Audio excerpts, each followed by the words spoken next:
A Brief History of English and American Literature by Henry A. Beers. Part II, Chapter 6. Literature in the Cities, 1837 to 1861. Literature as a profession has hardly existed in the United States until very recently. Even now the number of those who support themselves by purely literary work is small, although the growth of the reading public and the establishment of great magazines, such as Harper's, The Century, and The Atlantic, have made a market for intellectual wares which 40 years ago would have seemed a godsend to poorly paid bohemians like Poe or obscure men of genius like Hawthorne. About 1840 two Philadelphia magazines, Godey's Lady's Book and Graham's Monthly, began to pay their contributors $12 a page, a price then thought wildly munificent. But the first magazine of the modern type was Harper's Monthly, founded in 1850. American books have always suffered, and still continue to suffer, from the want of an international copyright, which has flooded the country with cheap reprints and translations of foreign works, with which the domestic product has been unable to contend on such uneven terms. With the first ocean steamers there started up a class of large-paged weeklies in New York and elsewhere, such as Brother Jonathan, The New World, and The Corsair, which furnished their readers with the freshest writings of Dickens and Bulwer and other British celebrities within a fortnight after their appearance in London. This still further restricted the profits of native authors, and nearly drove them from the field of periodical literature. By special arrangement the novels of Thackeray and other English writers were printed in Harper's in installments simultaneously with their issue in English periodicals. The Atlantic was the first of our magazines which was founded expressly for the encouragement of home talent, and which had a purely Yankee flavor. Journalism was the profession which naturally attracted men of letters, as having most in common with their chosen work, and as giving them a medium, under their own control, through which they could address the public. A few favored scholars, like Prescott, were made independent by the possession of private fortunes. Others, like Holmes, Longfellow, and Lowell, gave to literature such leisure as they could get in the intervals of an active profession or of college work. Still others, like Emerson and Thoreau, by living in the country and making their modest competence, eked out in Emerson's case by lecturing here and there, suffice for their simple needs, secured themselves freedom from the restraints of any regular calling. But in default of some such pou-sto, our men of letters have usually sought the cities and allied themselves with the press. It will be remembered that Lowell started a short-lived magazine on his own account, and that he afterward edited the Atlantic and the North American. Also, that Ripley and Charles A. Dana betook themselves to journalism after the break-up of the Brook Farm Community. In the same way, William Cullen Bryant (1794 1878), the earliest American poet of importance, whose impulses drew him to the solitudes of nature, was compelled to gain a livelihood by conducting a daily newspaper, or, as he himself puts it, was "forced to drudge from the dregs of men and scrawl strange words with the barbarous pen." Bryant was born at Cummington, in Berkshire, the westernmost county of Massachusetts. After 2 years in Williams College he studied law, and practiced for 9 years as a country lawyer in Plainfield and Great Barrington. Following the line of the Housatonic Valley, the social and theological affiliations of Berkshire have always been closer with Connecticut and New York than with Boston and eastern Massachusetts. Accordingly, when, in 1825, Bryant yielded to the attractions of a literary career, he betook himself to New York City, where, after a brief experiment in conducting a monthly magazine, the New York Review and Athenaeum, he assumed the editorship of the Evening Post, a democratic and free trade journal, with which he remained connected till his death. He already had a reputation as a poet when he entered the ranks of metropolitan journalism. In 1816 his Thanatopsis had been published in the North American Review, and had attracted immediate and general admiration. It had been finished, indeed, 2 years before, when the poet was only in his 19th year, and was a wonderful instance of precocity. The thought in this stately hymn was not that of a young man, but of a sage who has reflected long upon the universality, the necessity, and the majesty of death. Bryant's blank verse, when at its best, as in Thanatopsis and the Forest Hymn, is extremely noble. In gravity and dignity it is surpassed by no English blank verse of this century, though in rich and various modulation it falls below Tennyson's Ulysses and Morte d'Arthur. It was characteristic of Bryant's limitations that he came thus early into possession of his faculty. His range was always a narrow one, and about his poetry as a whole there was a certain coldness, rigidity, and solemnity. His fixed position among American poets is described in his own Hymn to the North Star.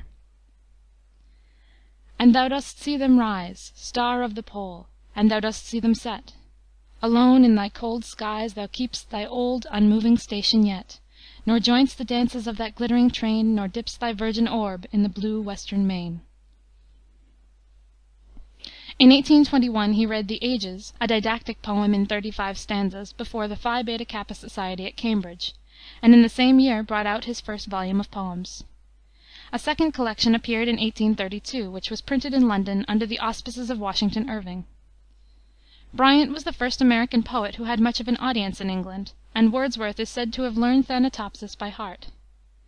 Bryant was indeed, in a measure, a scholar of Wordsworth's school, and his place among American poets corresponds roughly, though not precisely, to Wordsworth's among English poets. With no humor, with somewhat restricted sympathies, with little flexibility or openness to new impressions, but gifted with a high, austere imagination, Bryant became the meditative poet of nature. His best poems are those in which he draws lessons from nature, or sings of its calming, purifying, and bracing influences upon the human soul. His office, in other words, is the same which Matthew Arnold asserts to be the peculiar office of modern poetry, the moral interpretation of nature. Poems of this class are Green River, To a Waterfowl, June, The Death of the Flowers, and The Evening Wind. The song, O Fairest of the Rural Maids, which has more fancy than is common in Bryant, and which Poe pronounced his best poem, has an obvious resemblance to Wordsworth's 3 years she grew in sun and shade, and both of these nameless pieces might fitly be entitled, as Wordsworth's is in Mr. Palgrave's Golden Treasury, The Education of Nature. Although Bryant's career is identified with New York, his poetry is all of New England. His heart was always turning back fondly to the woods and streams of the Berkshire hills. There was nothing of that urban strain in him which appears in Holmes and Willis. He was, in especial, the poet of autumn, of the American October and the New England Indian summer, that season of dropping nuts and smoky light, to whose subtle analogy with the decay of the young by the New England disease, consumption, he gave such tender expression in The Death of the Flowers, and amid whose bright, late quiet he wished himself to pass away. Bryant is our poet of the melancholy days, as Lowell is of June. If by chance he touches upon June, it is not with the exultant gladness of Lowell, in meadows full of bobolinks, and in the summer day that is simply perfect from its own resource, as to the bee the new campanulas illuminate seclusion swung in the air. Rather, the stir of new life in the clod suggests to Bryant by contrast the thought of death, and there is nowhere in his poetry a passage of deeper feeling than the closing stanzas of June, in which he speaks of himself by anticipation, as of one whose part in all the pomp that fills the circuit of the summer hills is, that his grave is green. Bryant is, par excellence, the poet of New England wildflowers, the yellow violet, the fringed gentian, to each of which he dedicated an entire poem, the orchis and the goldenrod, the aster in the wood, and the yellow sunflower by the brook. With these his name will be associated, as Wordsworth's with the daffodil and the lesser celandine, and Emerson's with the rhodora. Except when writing of nature, he was apt to be commonplace, and there are not many such energetic lines in his purely reflective verse as these famous ones from the battlefield. Truth crushed to the earth shall rise again, the eternal years of God are hers, but error, wounded, writhes in pain, and dies among his worshippers. He added but slowly to the number of his poems, publishing a new collection in 1840, another in 1844, and 30 poems in 1864. His work at all ages was remarkably even. Thanatopsis was as mature as anything that he wrote afterward, and among his later pieces, The Planting of the Apple Tree and The Flood of Years were as fresh as anything he had written in the first flush of youth. Bryant's poetic style was always pure and correct, without any tincture of affectation or extravagance. His prose writings are not important, consisting mainly of papers of the Salmagundi variety, contributed to the Talisman, an annual published in 1827 to 1830, some rather sketchy stories, Tales of the Glauber Spa, 1832, and Impressions of Europe, entitled Letters of a Traveler, issued in 2 series, in 1849 and 1858. In 1869 and 1871 appeared his blank verse translations of the Iliad and Odyssey, a remarkable achievement for a man of his age, and not excelled upon the whole by any recent metrical version of Homer in the English tongue. Bryant's half-century of service as the editor of a daily paper should not be overlooked. The Evening Post under his management was always honest, gentlemanly, and courageous, and did much to raise the tone of journalism in New York. Another Massachusetts poet, who was outside the Boston coterie, like Bryant, and like him tried his hand at journalism, was John Greenleaf Whittier, 1807. He was born in a solitary farmhouse near Haverhill, in the valley of the Merrimack, and his life has been passed mostly at his native place and at the neighboring town of Amesbury.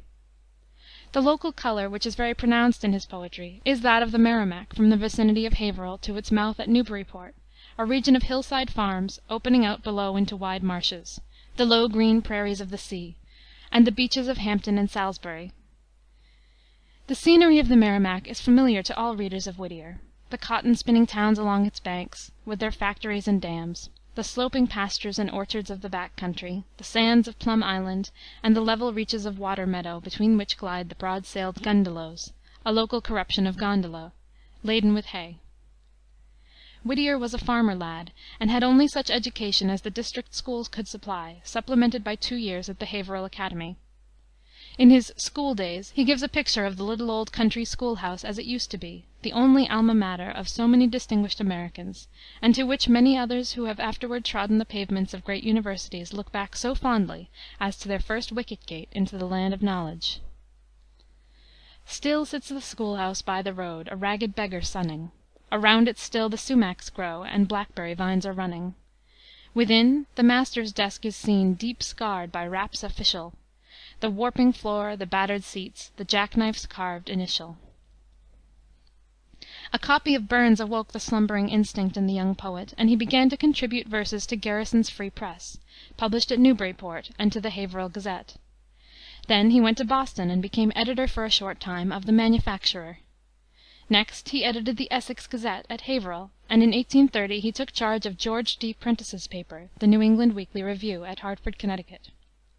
Here he fell in with a young Connecticut poet of much promise, J.G.C. Brainerd, editor of the Connecticut Mirror, whose Remains Whittier edited in 1832. At Hartford, too, he published his first book, a volume of prose and verse entitled Legends of New England, 1831, which is not otherwise remarkable than as showing his early interest in Indian colonial traditions, especially those which had a touch of the supernatural, a mine which he afterward worked to good purpose in the Bridal of Pennacook, the Witch's Daughter, and similar poems. Some of the legends testify to Brainerd's influence and to the influence of Whittier's temporary residence at Hartford. One of the prose pieces, for example, deals with the famous moodus noises at Haddam, on the Connecticut River, and one of the poems is the same in subject with Brainerd's Black Fox of Salmon River. After a year and a half at Hartford, Whittier returned to Haverhill and to farming. The anti-slavery agitation was now beginning, and into this he threw himself with all the ardor of his nature. He became the poet of reform, as Garrison was its apostle, and Sumner and Phillips its speakers. In 1833 he published Justice and Expediency, a prose tract against slavery, and in the same year he took part in the formation of the American Anti-Slavery Society at Philadelphia, sitting in the convention as a delegate of the Boston abolitionists. Whittier was a Quaker, and that denomination, influenced by the preaching of John Woolman and others, had long since quietly abolished slavery within its own communion. The Quakers of Philadelphia and elsewhere took an earnest though peaceful part in the Garrisonian movement. But it was a strange irony of fate that had made the fiery-hearted Whittier a friend. His poems against slavery and disunion have the martial ring of a Tyrtaeus or a Kerner, added to the stern religious zeal of Cromwell's Ironsides. They are like the sound of the trumpet blown before the walls of Jericho, or the Psalms of David denouncing woe upon the enemies of God's chosen people. If there is any purely Puritan strain in American poetry, it is in the war hymns of the Quaker Hermit of Amesbury. Of these patriotic poems there were 3 principal collections: Voices of Freedom, 1849, The Panorama and Other Poems, 1856, and In Wartime, 1863. Whittier's work as the poet of freedom was done when, on hearing the bells ring for the passage of the constitutional amendment abolishing slavery, he wrote his splendid Laus Deo, thrilling with the ancient Hebrew spirit.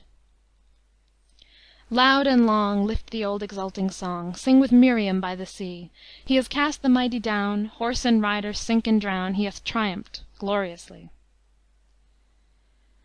Of his poems distinctly relating to the events of the Civil War, the best, or at all events the most popular, is Barbara Frietchie, Ichabod, expressing the indignation of the Free Soilers at Daniel Webster's 7th of March speech in defense of the fugitive slave law, is one of Whittier's best political poems, and not altogether unworthy of comparison with Browning's Lost Leader. The language of Whittier's warlike lyrics is biblical, and many of his purely devotional pieces are religious poetry of a high order, and have been included in numerous collections of hymns. Of his songs of faith and doubt the best are, perhaps, Our Master, Chapel of the Hermits, and Eternal Goodness, one stanza from the last of which is familiar. I know not where his islands lift their fronded palms in air, I only know I cannot drift beyond his love and care. But from politics and war Whittier turned gladly to sing the homely life of the New England countryside. His rural ballads and idylls are as genuinely American as anything that our poets have written, and have been recommended as such to English working-men by Whittier's co-religionist, John Bright. The most popular of these is probably Maud Muller, whose closing couplet has passed into proverb. Skipper Ireson's Ride is also very current. Better than either of them as poetry is Telling the Bees. But Whittier's masterpiece in work of a descriptive and reminiscent kind is Snowbound, 1866, a New England fireside idyl which in its truthfulness recalls the winter evening of Cowper's Task and Burns Cotter's Saturday Night, but in sweetness and animation is superior to either of them. Although in some things a Puritan of the Puritans, Whittier has never forgotten that he is also a friend, and several of his ballads and songs have been upon the subject of the early Quaker persecutions in Massachusetts. The most impressive of these is Cassandra Southwick. The latest of them, The King's Missive, originally contributed to the Memorial History of Boston in 1880, and reprinted the next year in a volume with other poems, has been the occasion of a rather lively controversy. The Bridal of Pennacook, 1848, and The Tent on the Beach, 1867, which contain some of his best work, were series of ballads told by different narrators, after the fashion of Longfellow's Tales of a Wayside Inn. As an artist in verse, Whittier is strong and fervid rather than delicate or rich. He uses only a few metrical forms, by preference the 8-syllabled rhyming couplet. Maud Muller on a summer's day raked the meadow sweet with hay, etc. And the emphatic tramp of this measure becomes very monotonous, as do some of Whittier's mannerisms, which proceed, however, never from affectation, but from a lack of study and variety, and so, no doubt in part from the want of that academic culture and through technical equipment which Lowell and Longfellow enjoyed. Though his poems are not in dialect, like Lowell's Biglow Papers, he knows how to make an artistic use of homely provincial words, such as chore, which gives his idyls of the hearth and the barnyard a genuine Doric cast. Whittier's prose is inferior to his verse. The fluency which was a besetting sin of his poetry when released from the fetters of rhyme and meter ran into wordiness. His prose writings were partly contributions to the slavery controversy, partly biographical sketches of English and American reformers, and partly studies of the scenery and folklore of the Merrimack Valley. Those of most literary interest were the Supernaturalism of New England, 1847, and some of the papers in Literary Recreations and Miscellanies, 1854. While Massachusetts was creating an American literature, other sections of the Union were by no means idle. The West, indeed, was as yet too raw to add anything of importance to the artistic product of the country. The South was hampered by circumstances which will presently be described. But in and about the seaboard cities of New York, Philadelphia, Baltimore, and Richmond, many pens were busy filling the columns of literary weeklies and monthlies, and there was a considerable output, such as it was, of books of poetry, fiction, travel, and miscellaneous light literature.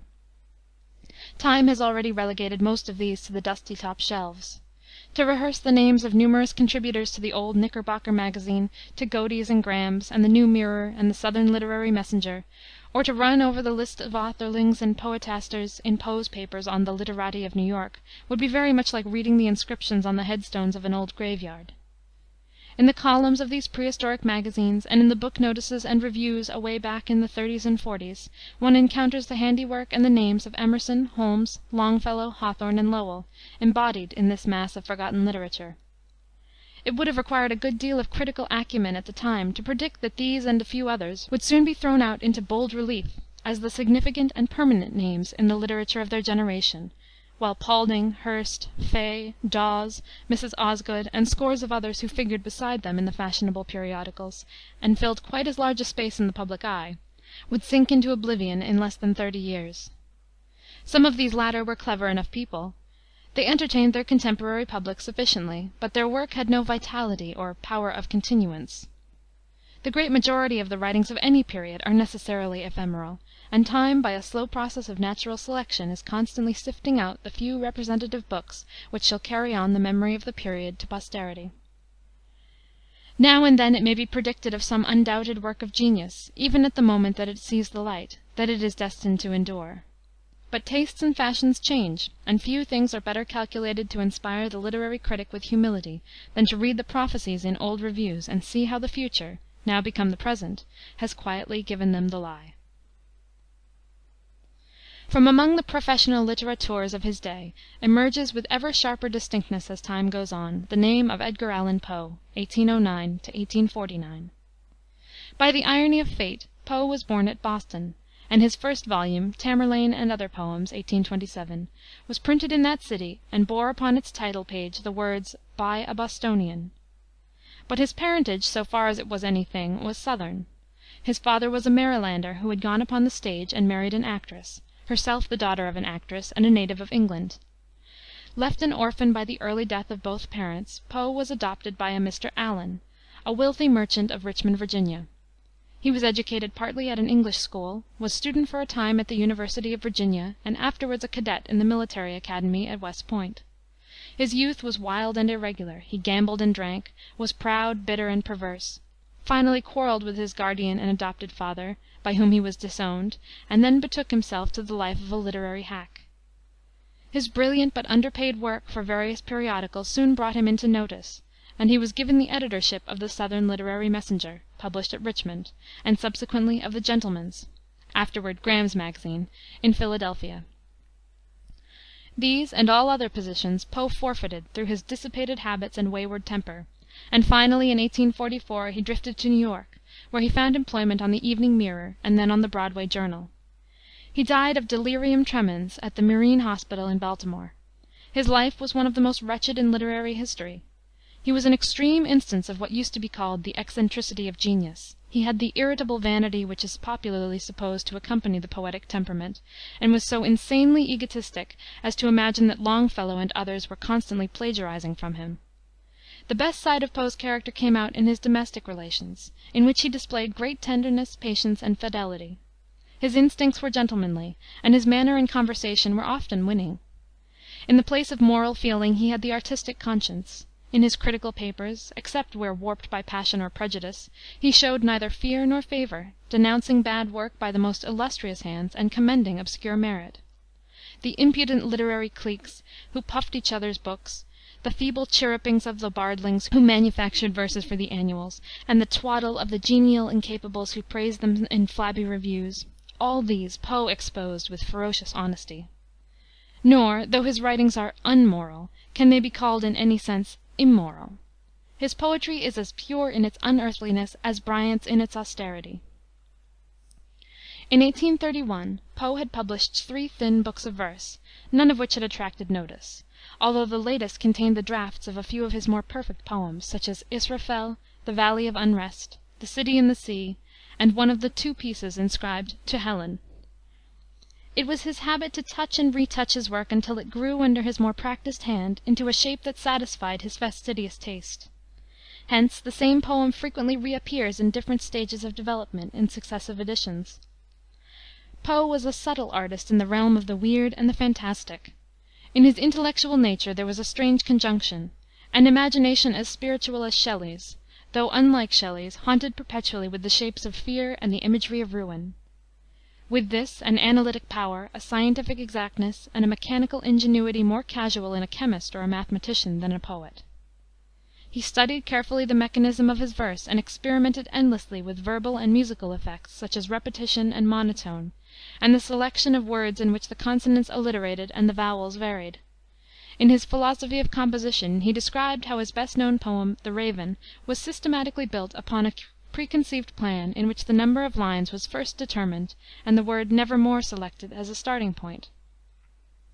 No one who knows the mood in which poetry is composed will believe that this ingenious piece of dissection really describes the way in which The Raven was conceived and written, or that any such deliberate and self-conscious process could originate the associations from which a true poem springs. But it flattered Poe's pride of intellect to assert that his cooler reason had control not only over the execution of his poetry, but over the very wellhead of thought and emotion. Some of his most successful stories, like the Gold Bug, the Mystery of Marie Roget, the Purloined Letter, and the Murders in the Rue Morgue, were applications of this analytic faculty to the solution of puzzles, such as the finding of buried treasure or of a lost document, or the ferreting out of a mysterious crime. After the publication of the Gold Bug he received from all parts of the country specimens of cipher writing, which he delighted to work out. Others of his tales were clever pieces of mystification, like Hans Pfaall, the story of a journey to the moon, or experiments at giving verisimilitude to wild improbabilities by the skillful introduction of scientific details, as in the Facts of the Case of M. Valdemar and Von Kempelen's Discovery. In his narratives of this kind Poe anticipated the detective novels of Gaboriau and Wilkie Collins, the scientific hoaxes of Jules Verne, and, though in a less degree, the artfully worked up likeness to fact in Edward Everett Hale's Man Without a Country, and similar fictions. While Dickens's Barnaby Rudge was publishing in parts, Poe showed his skill as a plot hunter by publishing a paper in Graham's Magazine in which the very tangled intrigue of the novel was correctly raveled and the finale predicted in advance. In his union of imagination and analytic power Poe resembled Coleridge, who, if any one, was his teacher in poetry and criticism. Poe's verse often reminds one of Christabel and the Ancient Mariner, still oftener of Kubla Khan. Like Coleridge, too, he indulged at times in the opium habit. But in Poe the artist predominated over everything else. He began not with sentiment or thought, but with technique, with melody and color, tricks of language, and effects of verse. It is curious to study the growth of his style in his successive volumes of poetry. At first these are metrical experiments and vague images, original and with a fascinating suggestiveness, but with so little meaning that some of his earlier pieces are hardly removed from nonsense. Gradually, like distant music drawing nearer and nearer, his poetry becomes fuller of imagination and of an inward significance, without ever losing, however, its mysterious aloofness from the real world of the senses.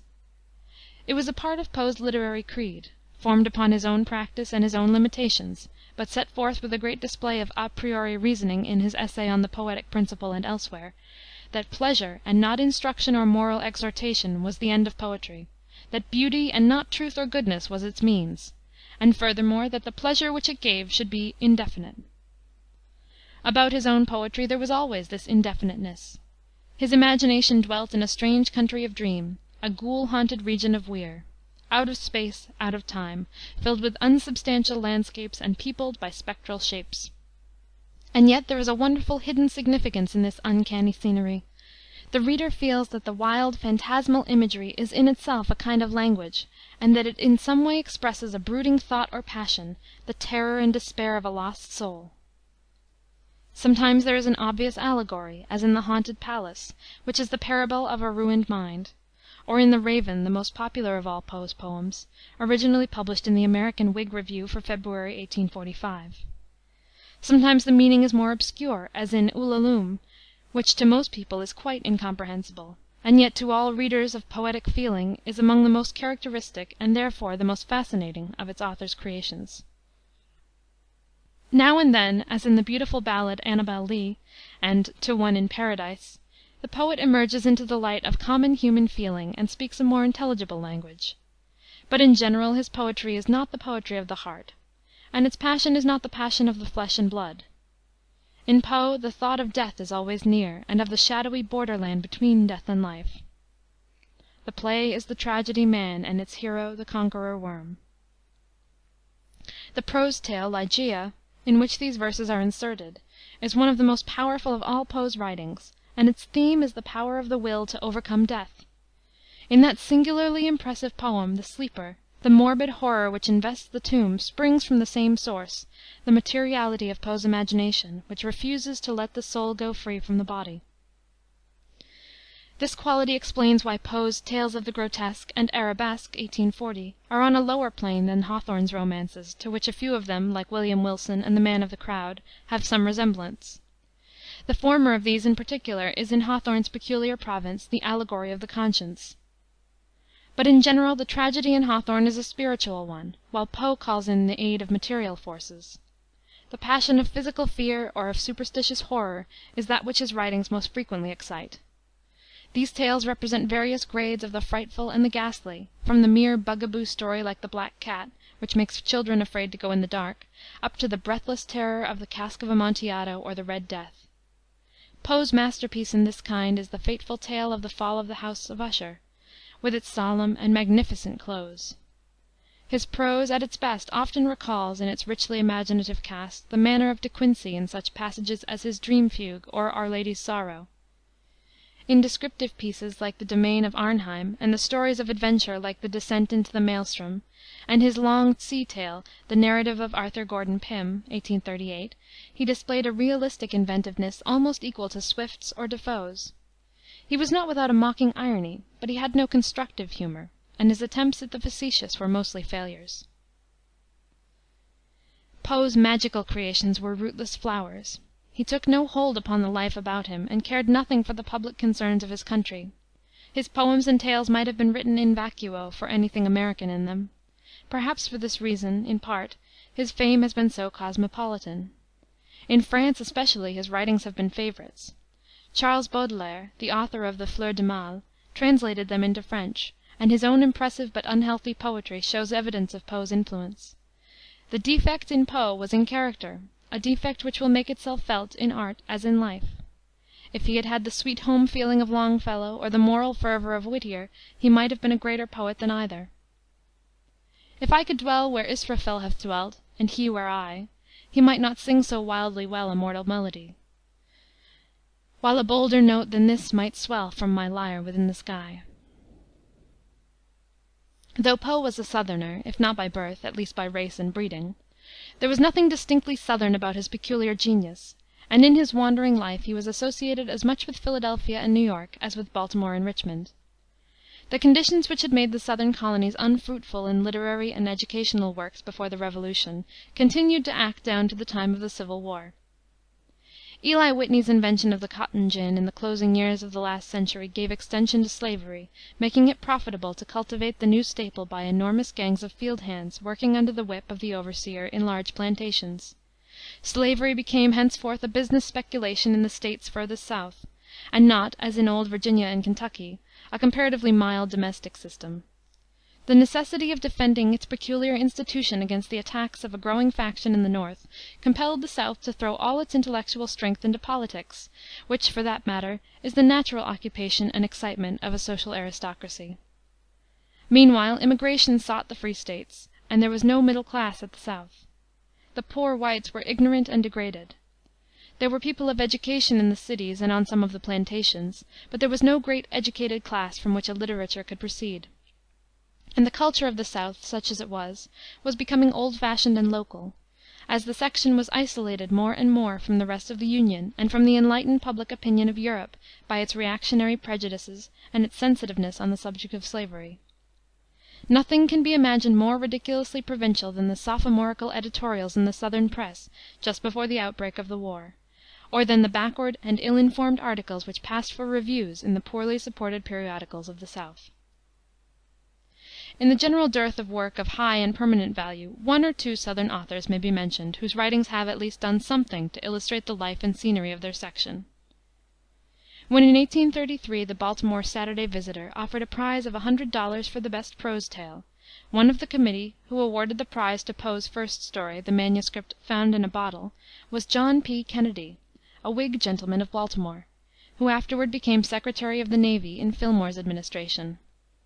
The year before he had published Swallow Barn, a series of agreeable sketches of country life in Virginia. In 1835 and 1838 he published his two novels, Horseshoe Robinson and Rob of the Bowl, the former a story of the Revolutionary War in South Carolina, the latter an historical tale of colonial Maryland. These had sufficient success to warrant reprinting as late as 1852. But the most popular and voluminous of all Southern writers of fiction was William Gilmore Simms, a South Carolinian, who died in 1870. He wrote over 30 novels, mostly romances of Revolutionary history, Southern life, and wild adventure, among the best of which were The Partisan, 1835, and The Yemassee. Simms was an inferior Cooper, with a difference. His novels are good boys' books, but are crude and hasty in composition. He was strongly Southern in his sympathies, though his newspaper, the Charleston City Gazette, took part against the Nullifiers. His miscellaneous writings include several histories and biographies, political tracts, addresses, and critical papers contributed to Southern magazines. He also wrote numerous poems, the most ambitious of which was Atlantis, a Story of the Sea, 1832. His poems have little value except as here and there illustrating local scenery and manners, as in Southern Passages and Pictures, 1839. Mr. John Eston Cook's pleasant but not very strong Virginia Comedians was perhaps, in literary quality, the best Southern novel produced before the Civil War. When Poe came to New York, the most conspicuous literary figure of the metropolis, with the possible exception of Bryant and Halleck, was N. P. Willis, one of the editors of the Evening Mirror, upon which journal Poe was for a time engaged. Willis had made a literary reputation when a student at Yale by his Scripture poems, written in smooth, blank verse. Afterward he had edited the American Monthly in his native city of Boston, and more recently he had published Pencilings by the Way, 1835, a pleasant record of European saunterings; Inklings of Adventure, 1836, a collection of dashing stories and sketches of American and foreign life; and Letters from Under a Bridge, 1839, a series of charming rural letters from his country place at Owego, on the Susquehanna. Willis's work, always graceful and sparkling, sometimes even brilliant, though light in substance and jaunty in style, had quickly raised him to the summit of popularity. During the years from 1835 to 1850 he was the most successful American magazinist, and even down to the day of his death, in 1867, he retained his hold upon the attention of the fashionable public by his easy paragraphing and correspondence in the Mirror and its successor, the Home Journal, which catered to the literary wants of the beau monde. Much of Willis's work was ephemeral, though clever of its kind, but a few of his best tales and sketches, such as F. Smith, the Ghost Ball at Congress Hall, Edith Lindsay, and the Lunatic's Skate, together with some of the Letters from Under a Bridge, are worthy of preservation, not only as readable stories, but as society studies of life at American watering places like Nahant and Saratoga and Ballston Spa, half a century ago. A number of his simpler poems, like Unseen Spirits, Spring, To M from Abroad, and Lines on Leaving Europe, still retain a deserved place in collections and anthologies. The senior editor of the Mirror, George P. Morris, was once a very popular song writer, and his Woodman, Spare That Tree still survives. Other residents of New York City who have written single famous pieces were Clement C. Moore, a professor in the General Theological Seminary, whose Visit from St. Nicholas, "'Twas the Night Before Christmas," etc., is a favorite ballad in every nursery in the land; Charles Fenno Hoffman, a novelist of reputation in his time, but now remembered only as the author of the song Sparkling and Bright and the patriotic ballad of Monterey; Robert H. Messenger, a native of Boston but long resident in New York, where he was a familiar figure in fashionable society, who wrote Give Me the Old, a fine ode with a choice Horatian flavor; and William Allen Butler, a lawyer and occasional writer, whose capital satire of Nothing to Wear was published anonymously and had a great run. Of younger poets, like Stoddard and Aldrich, who formerly wrote for the Mirror, and who are still living and working in the maturity of their powers, it is not within the limits and design of this sketch to speak. But one of their contemporaries, Bayard Taylor, who died, American minister at Berlin, in 1878, though a Pennsylvanian by birth and rearing, may be reckoned among the literati of New York.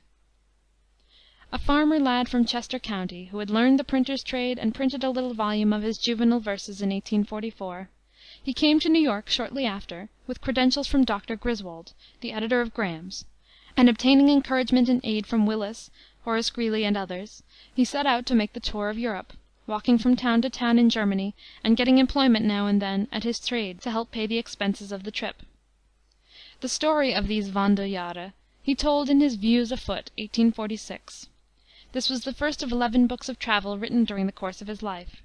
He was an inveterate nomad, and his journeyings carried him to the remotest regions, to California, India, China, Japan, and the Isles of the Sea, to Central Africa and the Sudan, Palestine, Egypt, Iceland, and the byways of Europe. His headquarters at home were in New York, where he did literary work for the Tribune. He was a rapid and incessant worker, throwing off many volumes of verse and prose, fiction, essays, sketches, translations, and criticism, mainly contributed in the first instance to the magazines. His versatility was very marked, and his poetry ranged from Rhymes of Travel, 1848, and Poems of the Orient, 1854, to idylls and home ballads of Pennsylvania life, like the Quaker Widow and the Old Pennsylvania Farmer, and on the other side to ambitious and somewhat mystical poems, like the Masque of the Gods, 1872, written in 4 days, and dramatic experiments like the Prophet, 1874, and Prince Deucalion, 1878.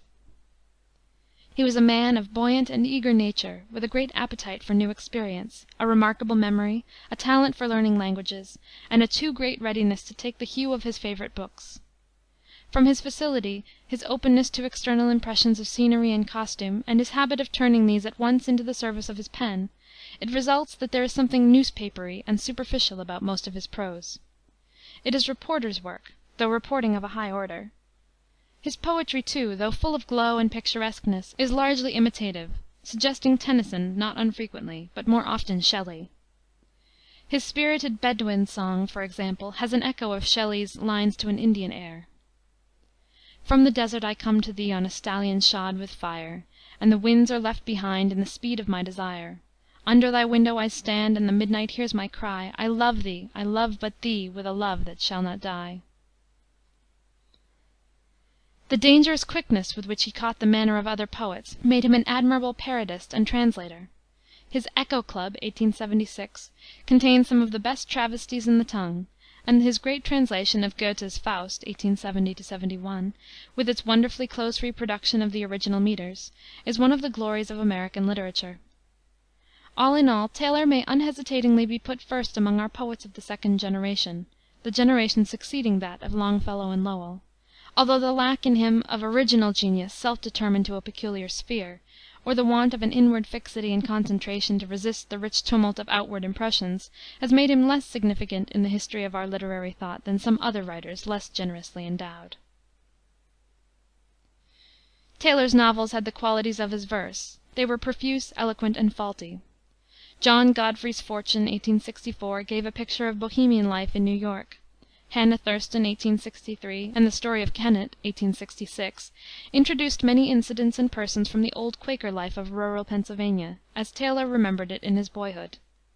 The former was like Hawthorne's Blithedale romance, a satire on fanatics and reformers, and its heroine is a nobly conceived character, though drawn with some exaggeration. The Story of Kennett, which is largely autobiographic, has a greater freshness and reality than the others, and is full of personal recollections.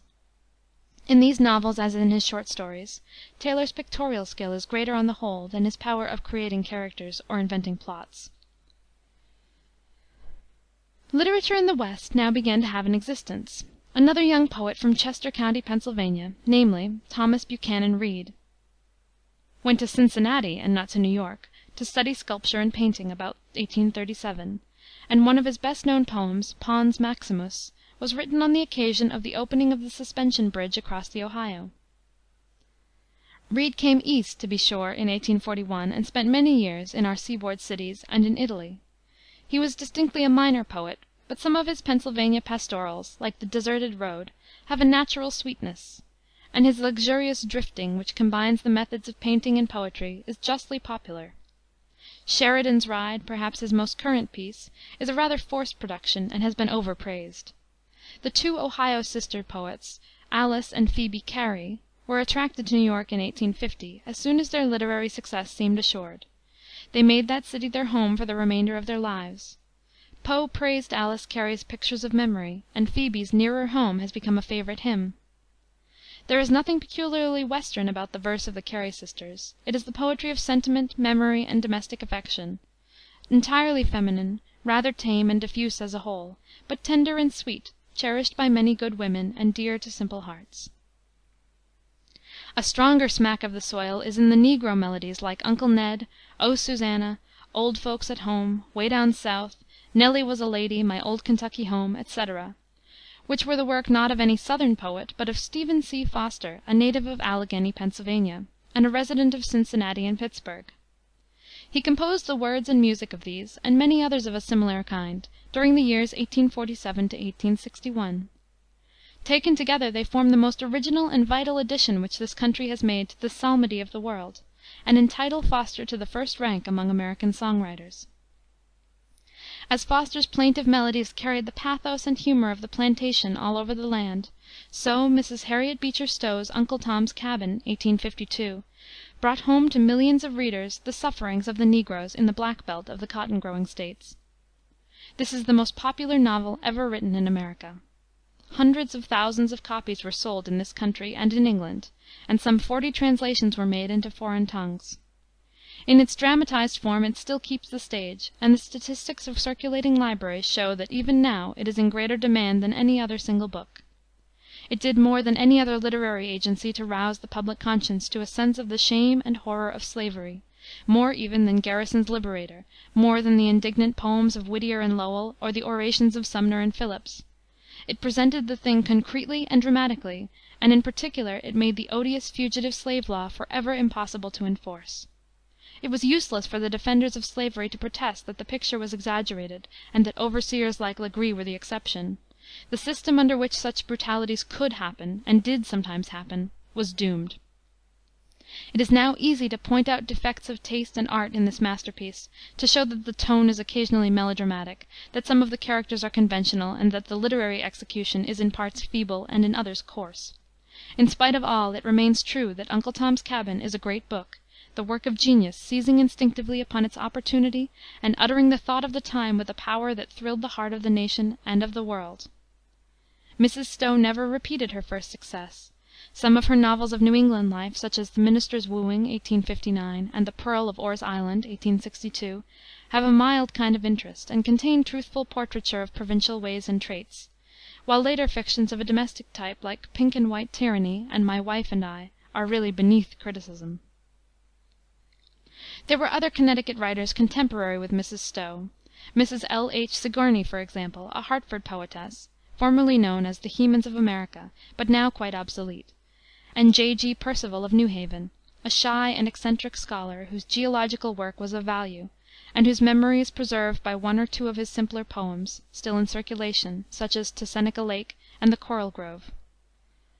Another Hartford poet, Brainerd, already spoken of as an early friend of Whittier, died young, leaving a few pieces which show his lyrical gift was spontaneous and genuine, but had received little cultivation.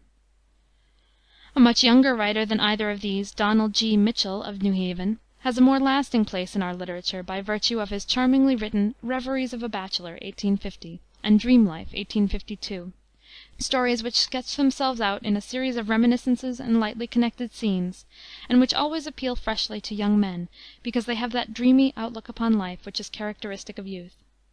But upon the whole the most important contribution made by Connecticut in that generation to the literary stock of America was the Beecher family. Lyman Beecher had been an influential preacher and theologian, and a sturdy defender of orthodoxy against Boston Unitarianism.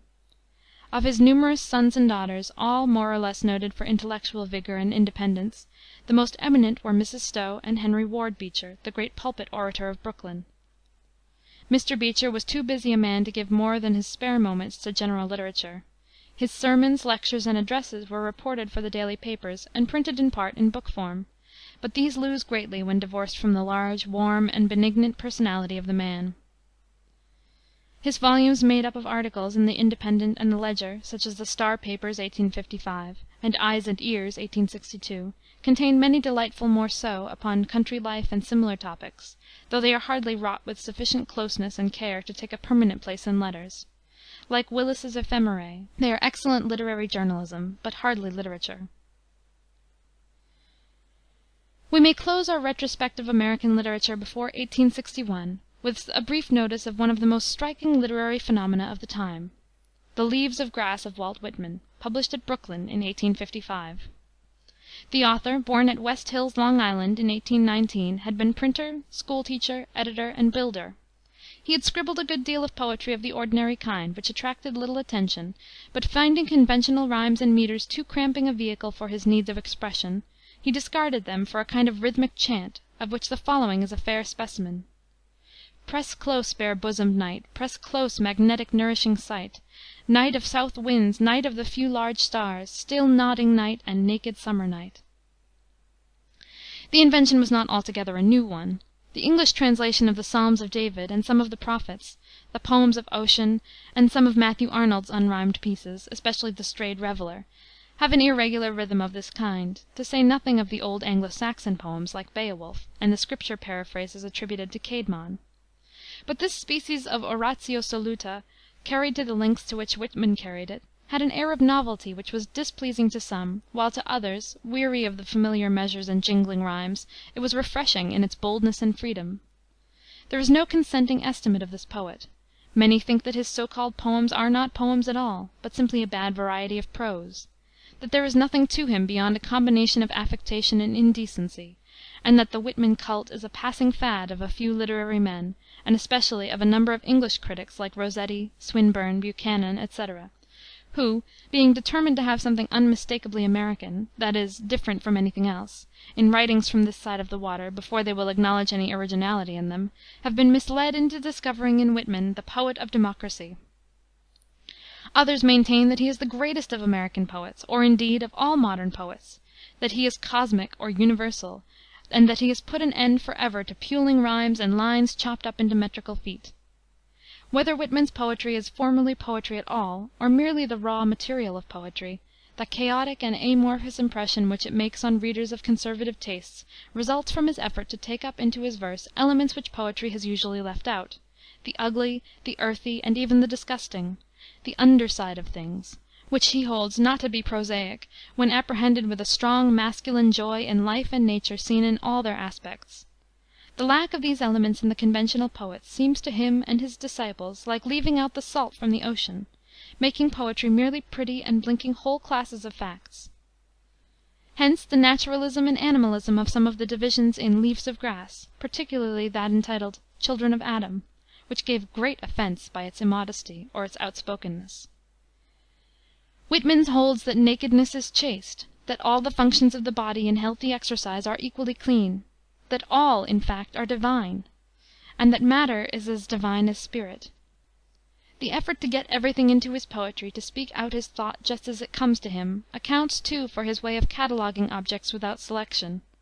His single expressions are often unsurpassed for descriptive beauty and truth. He speaks of the vitreous pour of the full moon, just tipped with blue, of the lisp of the plain, of the prairies, where herds of buffalo make a crawling spread of the square miles. But if there is any eternal distinction between poetry and prose, the most liberal canons of the poetic art will never agree to accept lines like these: "And I remember putting plasters on the galls of his neck and ankles. He stayed with me a week before he was recuperated and passed north." Whitman is the spokesman of democracy and of the future, full of brotherliness and hope, loving the warm, gregarious pressure of the crowd and the touch of his comrade's elbow in the ranks. He liked the people, multitudes of people, the swarm of life beheld from a Broadway omnibus or a Brooklyn ferry boat. The rowdy and the negro truck driver were closer to his sympathy than the gentleman and the scholar. "I loaf and invite my soul," he writes. "I sound my barbaric yawp over the roofs of the world."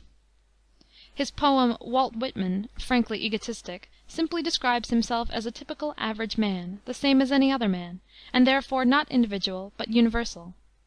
He has great tenderness and heartiness, the good gray poet, and during the Civil War he devoted himself unreservedly to the wounded soldiers in the Washington hospitals, an experience which he has related in the Dresser and elsewhere.